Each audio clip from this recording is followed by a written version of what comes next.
techniques et financiers sont prêts à augmenter leur aide au Burkina. Le secrétaire général de l'ONU, les présidents de la Banque mondiale, de la Commission de l'Union africaine, de la BAD et le commissaire européen au développement assurent l'accompagnement de la communauté internationale au Burkina pour un développement harmonieux de la sous-région. Le Conseil présidentiel de l'investissement tient sa 4e session. Autour du président du Faso, les principaux investisseurs explorent la création et la promotion des sociétés d'investissement, le développement des zones et sites d'investissement industriels et agricoles. Et puis, les députés explorent la question de la diversité culturelle. Ils s'informent sur l'enjeu des industries culturelles pour mieux appréhender la contribution des parlementaires dans la mise en œuvre du programme d'appui au renforcement des politiques et industries culturelles au Burkina Faso. Madame, Monsieur, voici votre 20h. Bienvenue. La Banque mondiale, l'Union européenne, la Banque africaine du développement se disent disposées à augmenter leur aide au développement du Burkina, alors que l'Union européenne annonce une allocation de plus de 800 millions d'euros. La BAD, elle, va doubler son enveloppe pour le Burkina. La jeunesse, la santé, l'éducation et d'autres secteurs sont concernés. Reportage Simon Gongo. On les attendait pour des annonces, ils ont répondu en partie. Dans ce point de presse, la parole passe à tour de rôle. Le premier à intervenir, Ban Ki-moon, affirme avoir félicité le président du Faso pour ses efforts de paix au Sahel, avant de l'exhorter à continuer sur la voie de la coopération. Nous devons nous employer plus vigoureusement à autonomiser les femmes, à élargir les possibilités qui s'offrent aux jeunes, à promouvoir des moyens de subsistance durable et à faire en sorte que tous les Sahéliens aient les moyens de se contribuer à un avenir meilleur. La présidente de l'Union africaine demande au gouvernement d'investir dans la jeunesse et les femmes. Si les jeunes sont épanouis, ils ne tomberont pas dans les mains des rebelles, a-t-elle ajouté. Pour la Banque mondiale, une enveloppe d'1,5 milliard de dollars sera destinée au Sahel. La part du Burkina n'a pas été révélée. La Banque africaine de développement et l'Union européenne ont des chiffres. Des projets de la BAD s'exécutent au Burkina à hauteur de 380 millions d'euros. L'Union européenne annonce 623 millions d'euros pour le Burkina entre 2014 et 2020. Nous avons déboursé 2012 120 millions d'euros dans les dons au Burkina et cette vitesse va continuer en tout cas jusqu'à 2020. Nous avons parlé déjà du gouvernement pour le secteur de concentration, c'est le soutien aux gouvernances, c'est la santé et bien sûr le développement agricole, sécurité alimentaire et la nutrition que nous voulons continuer à faire. Pour tous ces visiteurs, il faut l'impact sur la santé, l'éducation, les infrastructures, la communication et surtout consolider la croissance au Sahel. C'est en cela qu'on pourra résoudre les conflits qui minent la région, en plus de la faim et la malnutrition. Le secrétaire général de l'Organisation des Nations Unies et la délégation de haut niveau qui l'accompagne ont rencontré le président du Faso ce matin. Ils se disent satisfaits des succès diplomatiques du Burkina Faso.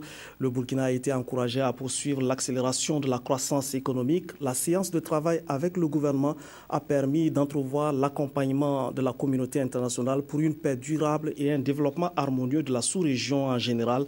Lassane Zéo et Seydou Traoré. Les échanges entre la délégation du secrétaire général des Nations Unies et le gouvernement burkinabé avaient pour but de réfléchir sur la stratégie intégrée de l'ONU pour le Sahel.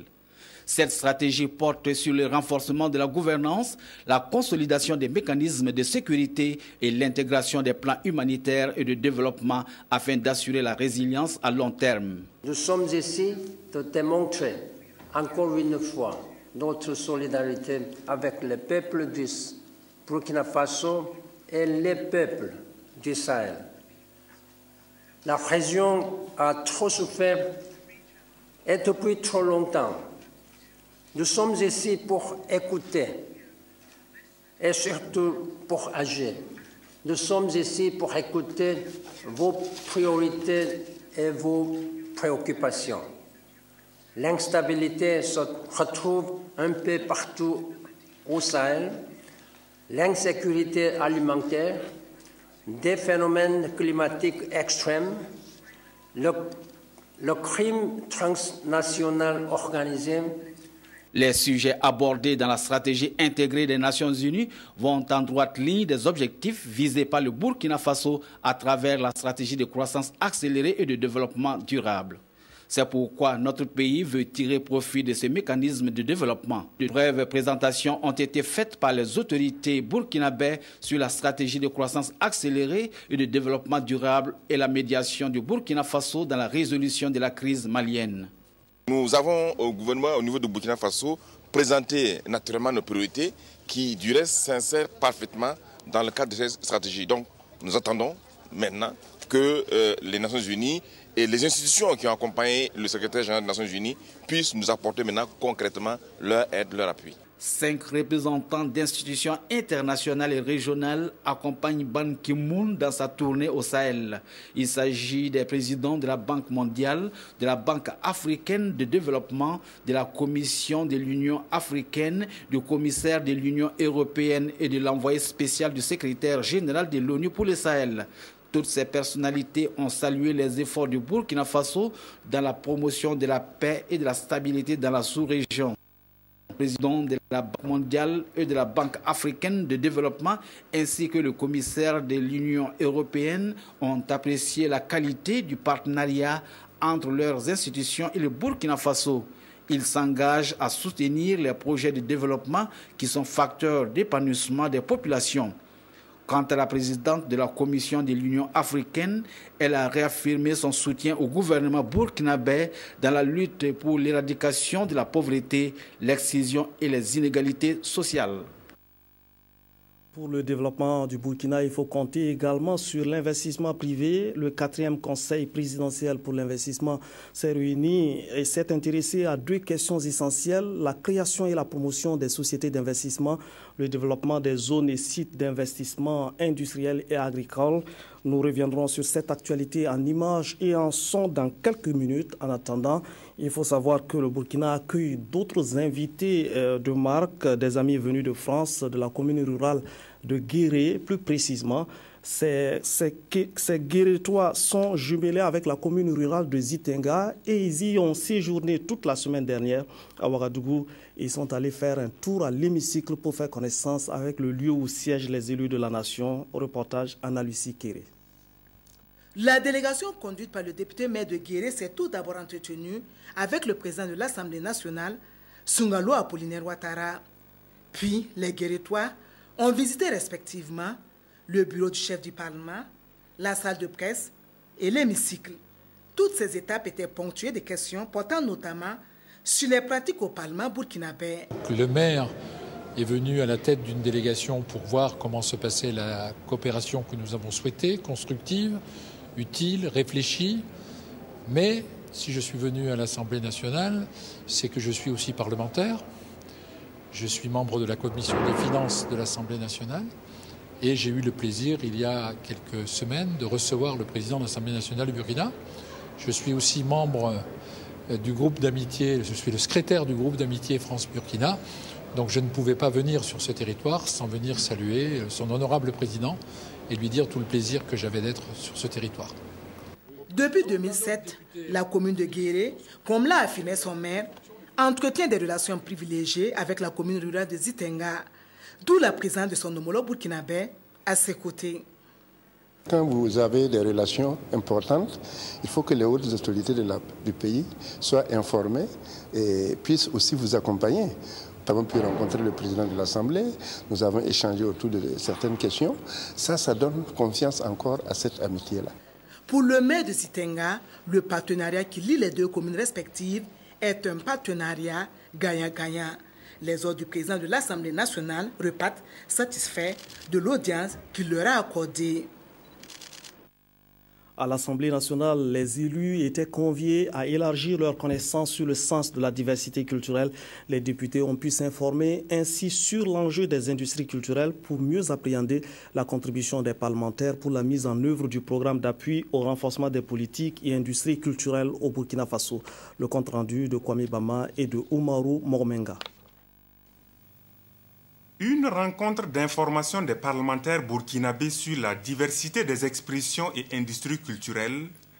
L'initiative est de l'APF, Assemblée parlementaire de la francophonie, avec le soutien de l'Organisation internationale de la francophonie dans le cadre de son programme de coopération pour le développement des politiques culturelles. Il était naturel pour nous d'envisager des séminaires de cette nature qui s'inscrivent également dans le partenariat que nous avons avec l'Assemblée parlementaire de la francophonie afin de mobiliser les parlementaires sur leur contribution en faveur du développement à la fois des secteurs culturels, dans l'optique aussi de valoriser la diversité des expressions culturelles. Le secteur culturel comme un domaine prioritaire au titre des piliers de la croissance accélérée et du développement durable, les autorités en charge de la culture n'attendaient pas mieux. Cette reconnaissance vient couronner les efforts déjà consentis pour la structuration du secteur à travers la politique nationale de la culture adoptée en 2009.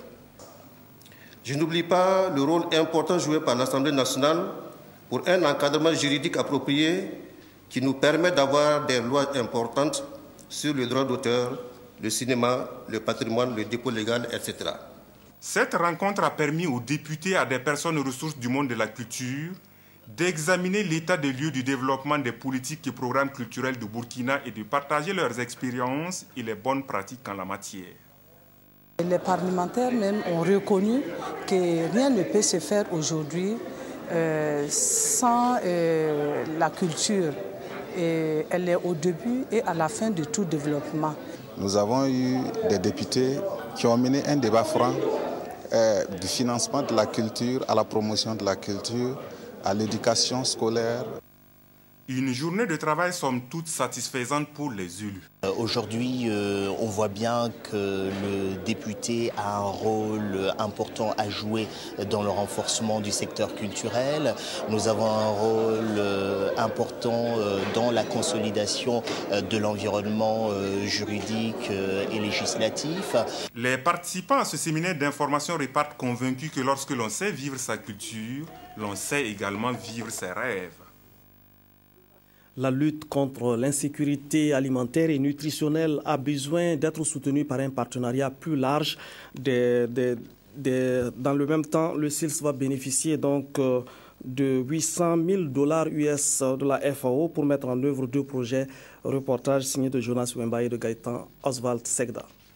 Une poignée de main qui traduit la volonté du SILS et de l'autorité intergouvernementale pour le développement IGAD de promouvoir ensemble une sécurité alimentaire durable dans le Sahel et la Corne de l'Afrique. Nous allons échanger d'expériences.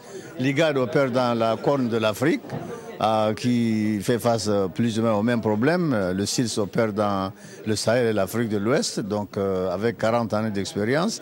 L'IGAD a commencé récemment, mais il a de très bonnes expériences, donc nous allons échanger et faire en sorte que ce que nous faisons en Afrique de l'Ouest et au Sahel puisse être partagé en Afrique de l'Est et pour résoudre plus ou moins les mêmes problèmes qui sévissent dans la région. Après la signature du protocole avec l'IGAD, le SILS a procédé au lancement de 2 projets de coopération avec la FAO.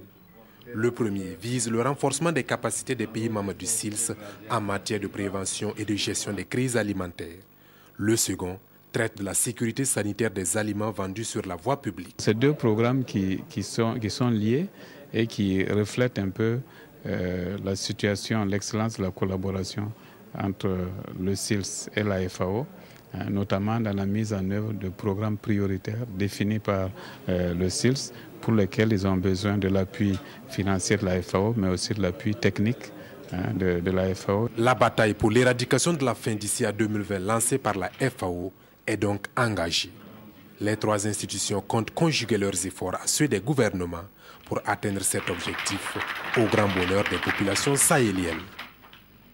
L'UEMOA et la CEMAC évaluent les gains de l'intégration économique dans les pays africains. Des professeurs d'université, des institutions financières et autres politiques font ensemble le point. L'enjeu, c'est de renforcer l'intégration régionale pour accélérer la croissance. Reportage signé de Maxime Zongo. L'intégration économique régionale est un moyen essentiel pour renforcer les capacités des États à mettre en œuvre des politiques publiques conformes à l'intérêt général. Avancer rapidement et de manière concertée dans cette voie est donc devenue une priorité. C'est dans cette dynamique que les ministres en charge des finances de la zone franc, UEMOA et CEMAC, ont demandé une réflexion autour de la problématique. Une étude qui a été confiée à la FERDI pour son expérience dans le domaine. Quand on parle d'intégration, les populations attendent beaucoup de cette intégration. Notamment, qu'est-ce qui a changé par rapport au moment où on avait créé l'UEMOA. 20 ans, c'est beaucoup, c'est peu, mais c'est beaucoup. 20 ans dans une vie, c'est beaucoup. C'est pourquoi aujourd'hui, nous avons voulu avoir cette étude critique de ce qui a marché, ce qui n'a pas marché, ce que nous avons fait, comment il faut redresser. Participe à la réflexion des doyens, des professeurs d'université, des institutions internationales FMI, Banque mondiale, BAD, UEMOA, BCAO et bien d'autres. Nos pays ont mis beaucoup d'espoir dans le processus d'intégration. Le chemin a été long, beaucoup de choses ont été faites et il est bon que nous puissions prendre du recul par rapport à ce qui a été fait, regarder les acquis et cela nous permettra certainement de corriger ce qui doit l'être pour que l'intégration soit encore plus profitable aux États. La rencontre de Ouagadougou permettra une meilleure appropriation par les parties prenantes des résultats de l'étude sur l'évaluation des gains que peuvent apporter l'intégration économique régionale. Attendu donc des États membres, des textes communautaires bien appliqués, des risques de l'intégration mieux gérés, les acquis dans le processus d'élargissement préservés. Comment les hauts commissaires doivent-ils faire face aux conflits récurrents qui déchirent le Burkina, de la ville à la campagne? À Manga, les premières autorités provinciales s'informent et se forment sur leurs responsabilités dans la prévention et la gestion des situations de crise et le maintien de l'ordre public. Reportage Karim Patrick Namono. Les 45 hauts commissaires du Burkina Faso ont tous répondu à l'appel de leur ministère de tutelle. C'est leur toute première conférence annuelle après une dizaine d'années de léthargie. Les années écoulées, certains responsables administratifs ont été confrontés à des conflits sociaux et la pomme de discorde est multiple et multiforme. Vous aurez observé que quand nous avons terminé les élections couplées législatives et municipales, après la mise en place des exécutifs locaux, il y a eu énormément de problèmes. Mais ce sont les hauts commissaires à chaque niveau qui ont réglé ça de façon locale. Ça, c'est des exemples. Et vous avez aussi la question des chefferies. Bon, en réalité, eux, ils sont là pour pouvoir assurer la représentation de l'État et interpeller ou en tout cas appliquer la réglementation pour un retour de l'ordre public quand il y a des troubles. Dans la cité de l'Épervier, ils reçoivent une formation qui les rendra plus aguerris dans leur mission de pacification dans leur circonscription administrative. Nous avons commencé par les hauts commissaires parce que c'est eux qui sont sur le niveau opérationnel avec les populations. Et après, nous allons passer au niveau des préfets et après, nous allons revenir au niveau des gouverneurs des régions et pour que tout le monde puisse avoir la même vision et les mêmes démarches pour gérer les conflits. Après avoir reçu des notions sur les approches de communication en situation conflictuelle et sur leur capacité d'identification des sources de conflits, les hauts commissaires auront un échange direct avec leurs ministres dont le but est de promouvoir la cohésion sociale, gage de stabilité et de développement durable. Les 7e journées de l'agroalimentaire vont mettre l'accent cette année sur la promotion de la qualité des produits locaux pour avoir accès au marché. L'événement se tiendra du 22 novembre au 1er décembre et la Fédération nationale des industries de l'agroalimentaire et de la transformation du Burkina Faso est mobilisée pour faire de ce rendez-vous un succès. Reportage Adama Koulibaly. Conférence de presse, il s'est agi pour le comité d'organisation des JAL Journée agroalimentaire 2013 de faire le point sur l'état d'organisation de cette activité qui est à sa 7e édition.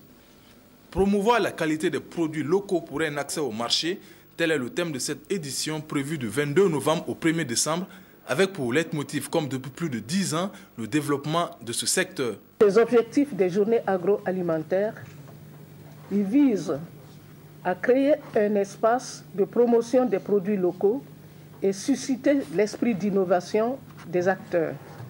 Créer un cadre de concertation pour favoriser les échanges, promouvoir la compétitivité des produits locaux, inciter les industries agroalimentaires à plus d'excellence, développer des partenariats au plan sous-régional et à l'international, développer l'exportation des produits du cru et des produits transformés, primer l'innovation. Une exposition vente, un salon professionnel, des journées promotionnelles par filière, une journée dédiée aux enfants à travers un jeu concours et des conférences débats sont autant d'activités prévues à la Maison du Peuple et à la Chambre de commerce. Les innovations cette année, c'est l'espace B2B, la promotion de l'alimentation animale et le partenariat des JAL avec l'Université libre de Tunisie. Avec un budget de 150 millions de francs CFA mobilisé à hauteur de 80%, les JAL 2013 vont enregistrer la participation de 9 pays venant d'Afrique, d'Europe et d'Asie. Le groupe Think Tank explore les pratiques de l'assainissement fondées sur la demande effective des bénéficiaires. Une étude a été menée sur ce sujet et les conclusions sont présentées aux décideurs politiques venus de différents pays d'Afrique et des États-Unis. L'appropriation de ces résultats devrait permettre d'influencer les politiques d'assainissement au profit des pauvres. Reportage de Yolande Lompo. Réunis à Ouagadougou à la demande du groupe Think Tank africain, décideurs politiques et acteurs clés vont échanger sur les facteurs favorables et contraignants qui affectent la mise à l'échelle de l'assainissement basé sur la demande en Afrique. Et pour mieux comprendre ces facteurs, des études avaient été menées par l'Agence panafricaine intergouvernementale eau et assainissement pour l'Afrique dans les 8 pays que sont le Ghana, le Kenya, l'Ouganda, le Mali, la Sierra Leone, la Zambie, le Nigeria et l'Éthiopie. La réflexion devrait couvrir tous les champs de la chaîne de l'assainissement d'une manière générale. C'est un cadre de réflexion pour les parties prenantes. C'est un cadre africain qui permettra, sur la base de pratiques éprouvées dans ce domaine, d'atteindre des résultats probants. Nous réalisons cet atelier en partenariat avec la Fondation Bill et Melinda Gates. Vous entendez parfois ici ATPC, assainissement total piloté par les communautés. C'est l'autre façon d'appeler aussi l'assainissement à la demande, puisque à travers cette approche et sur cette base, les populations elles-mêmes parviennent à s'organiser, à dire plus jamais cette approche, cette façon de nous soulager dans la nature, dans notre contrée, et donc décident sur cette base de réaliser des ouvrages ou de demander des appuis pour réaliser des ouvrages d'assainissement. Et de cet atelier de restitution naîtront des recommandations pour l'amélioration des politiques d'assainissement ainsi que la mise en place de mécanismes pour pérenniser l'apprentissage et le partage d'expériences. Nous vous l'annoncions en titre, des investisseurs nationaux et internationaux étaient ce matin autour du président du Faso pour le 4e conseil présidentiel de l'investissement. Le conseil présidentiel s'est intéressé à 2 questions majeures, la création et la promotion de sociétés d'investissement, le développement de zones et de sites d'investissement industriels et agricoles. Reportage signé de Estelle Judith Assogba. Une journée d'intenses travaux a permis à ces investisseurs de s'appesantir sur 2 thèmes d'actualité, la création et la promotion des sociétés d'investissement et le développement des zones et des sites d'accueil d'investissement industriels agricoles. Le financement des PME et PMI a été la préoccupation majeure de cette rencontre. Le Conseil a rappelé l'importance stratégique de ces entreprises pour le développement économique du Burkina Faso. À l'endroit du gouvernement, le Conseil présidentiel pour l'investissement a formulé plusieurs recommandations. Il s'agit entre autres la mise en place d'un cadre législatif réglementaire et fiscal incitatif, la création d'un fonds de promotion des sociétés d'investissement privées et d'un mécanisme adapté au financement des PME et PMI et le renforcement de la sécurité judiciaire et la protection des investissements. Il a été donc évoqué la nécessité d'aller vers la création d'un fonds qui vont servir à l'investissement, donc vers des sociétés d'investissement, vers un capital investissement. Et cela va se construire autour d'une grande structure de financement qui va donc accompagner les sociétés voulant donc intervenir dans le domaine du financement de ces PME. Alors, mais il a été aussi évoqué la question, bien sûr, des sites et des zones réservées, bien sûr, aux entreprises, notamment les zones industrielles, dont on sait que pour l'instant, le plus souvent, ce sont des zones qui ne sont pas nécessairement bien aménagées et qui ne servent pas toujours utilement aux entreprises. Donc, ce sont des questions donc, liées d'une manière générale au financement de PME, ce qui dit bien sûr pouvoir les accompagner, pouvoir aussi, bien sûr, pour ces PME, leur assurer une meilleure gouvernance, parce que c'est aussi de cela qu'il a été question. Car on ne peut pas financer une entreprise qui n'a pas de transparence, qui n'a pas de gouvernance adéquate. Alors, ce sont ces questions-là que nous avons évoquées, et avec des expériences d'hommes et de femmes venus de pays divers, cela va nous permettre d'enrichir notre propre inspiration pour les textes réglementaires et législatifs qui vont intervenir. À cette session, le département des mines et de l'énergie a été interpellé sur l'apport du système minier dans notre économie nationale et la relecture du code minier. Sur ces sujets, des actions sont en vue. Alors j'ai tenu à préciser que la lecture du code minier n'étant pas, j'allais dire, à supprimer les avantages accordés, mais tant à faire de telle sorte que dans le partenariat gagnant-gagnant que nous avons avec le secteur, les entreprises minières, nous ayons beaucoup plus de retombées, que ces entreprises aient beaucoup plus de ressources et que la population riveraine aussi en gagne. Le secteur de l'industrie, du commerce et de l'artisanat joue un rôle déterminant dans le développement économique au Burkina Faso.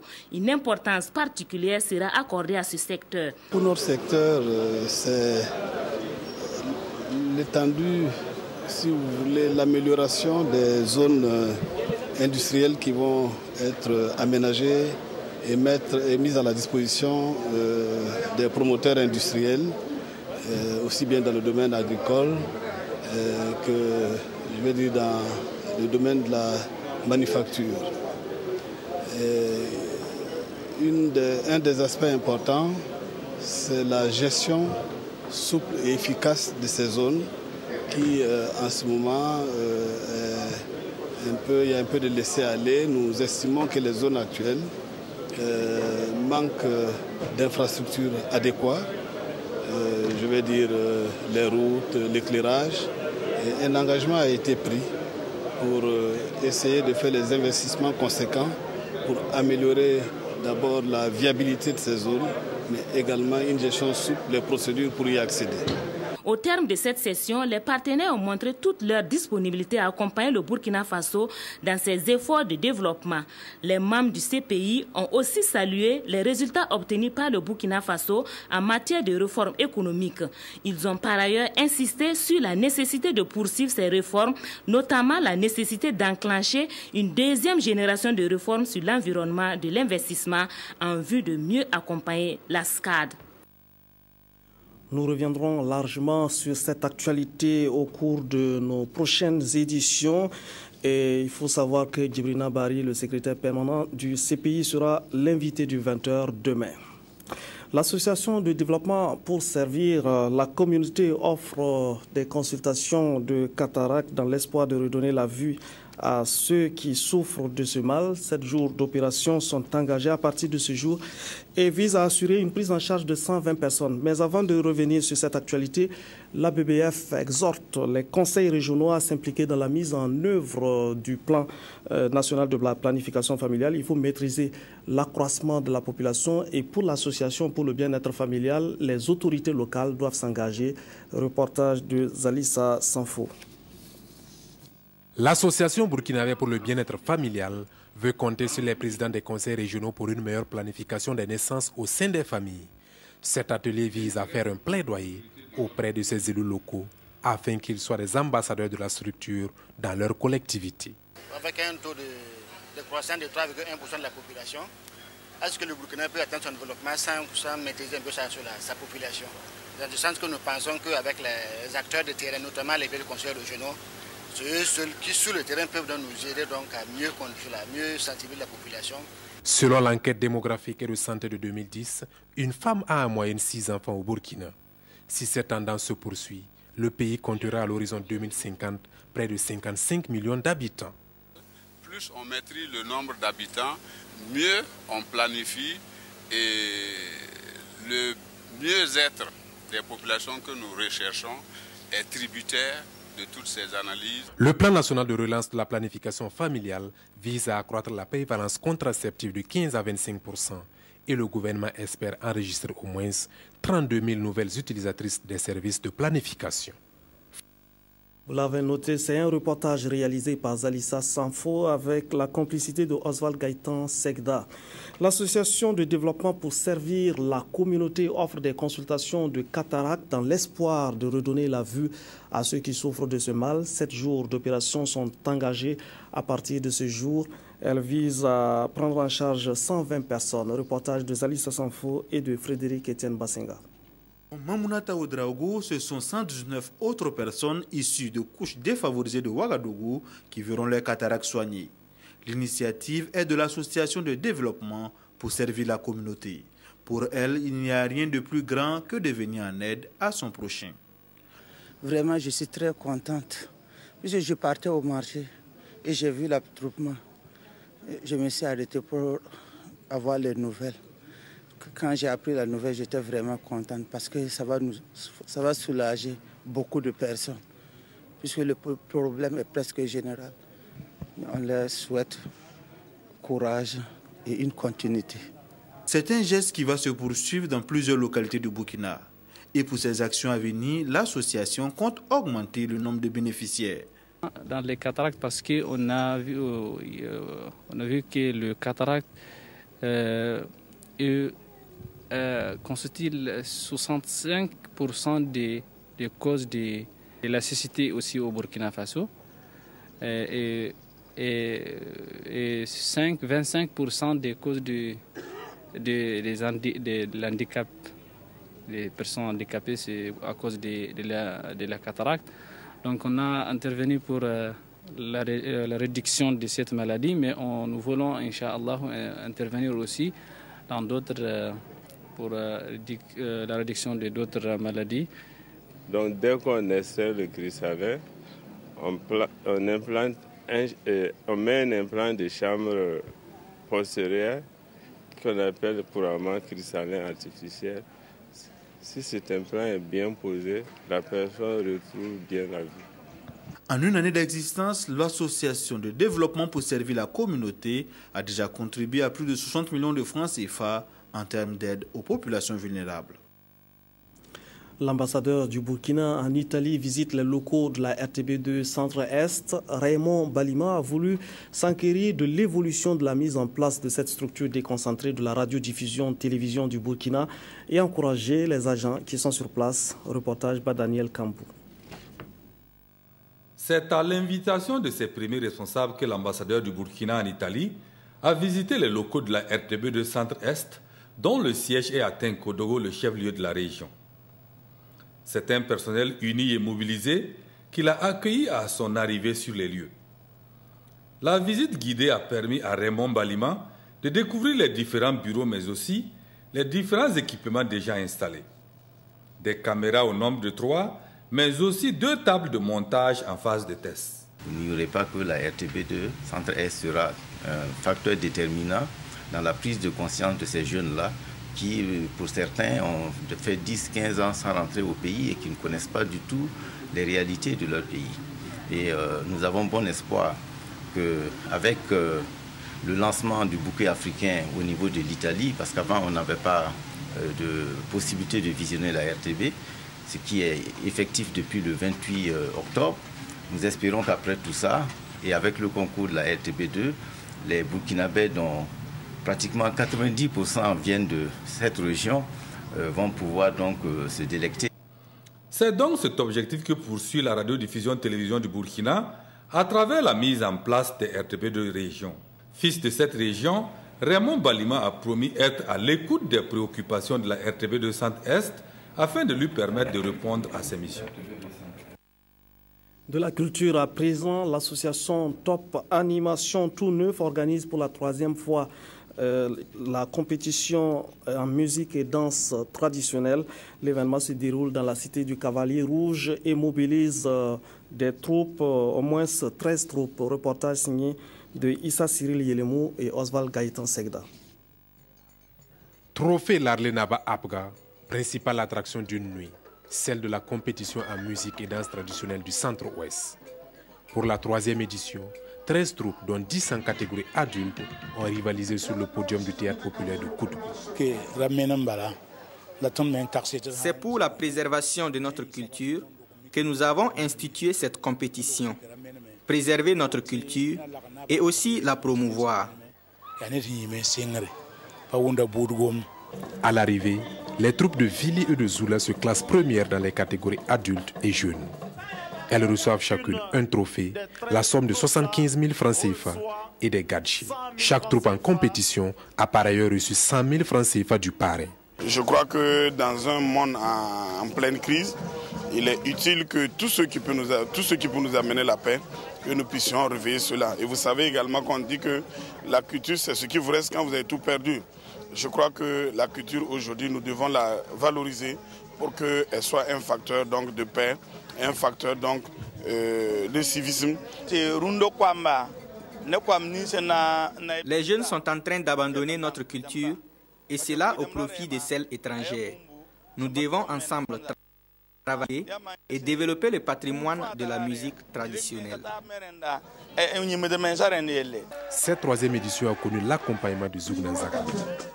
Satisfaits, les organisateurs préparent déjà le rendez-vous de 2014. Du handball avant de nous quitter au championnat d'Afrique des cadets, zone 1 et zone 2. Les battus de la première journée se réveillent. Le Togo s'impose devant le Ghana et le Burkina devant le Niger par un score de 32 contre 31. Reportage Souleymane Zanou et Lassina Sawadogo.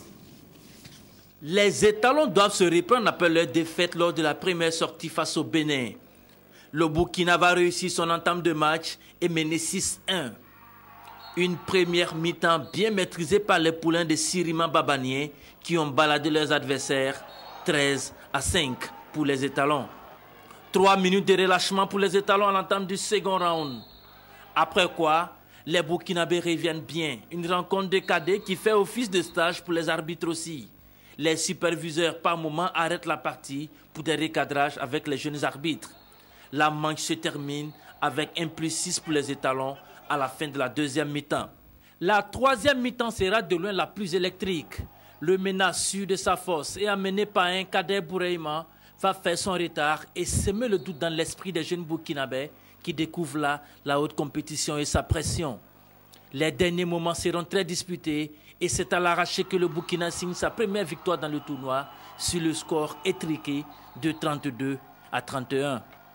On a eu une peur bleue parce qu'un match de handball, il faut le jouer jusqu'à la fin. Lorsqu'on croit à la victoire avant le coup de sifflet final, on est surpris. Donc c'est ce qui s'est passé en seconde mi-temps. Les garçons ont eu un moment de relâchement et ils ont commencé à ne pas trop respecter les consignes.